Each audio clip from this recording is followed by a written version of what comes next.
नमस्कार मंडळी. आपण सगळ्यांनी गणपती बाप्पाचं हे गाणं ऐकलं असेल.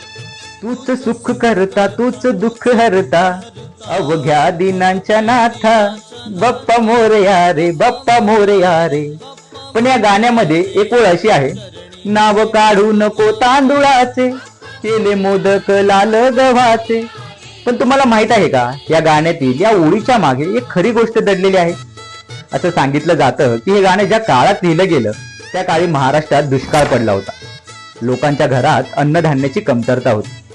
परंपरेनुसार गणपतीला तांदळाचे मोदक अर्पण केले जातात. पण त्या काळी तांदूळ महाग आणि दुर्मिळ झाला होता.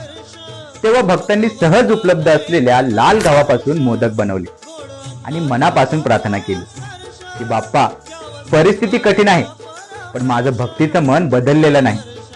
तांदळाचे मोदक नाही जमले पण लाल गव्हाचे अर्पण करतो आहे.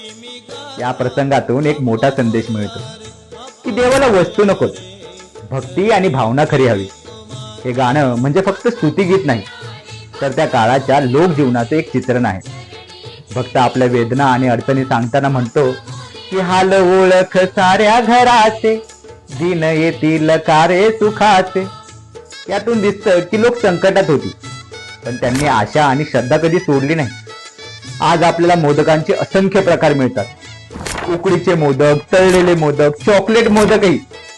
पण या गाण्यातील लाल गव्हाचा मोदक हे दाखवतो की प्रसाद म्हणजे लक्झरी नव्हे तर भक्तिभावाचं एक प्रतीक आहे. आणि म्हणूनच या गाण्याला आजही इतकं भावनिक स्थान आहे. तर मंडळी, पुढच्या वेळेस हे गाणं ऐकाल तेव्हा लक्षात ठेवा, हे फक्त ओवी नाही तर श्रद्धेची गोष्ट आहे. तुमच्याकडे ही माहिती होती का? कमेंट मध्ये नक्की सांगा.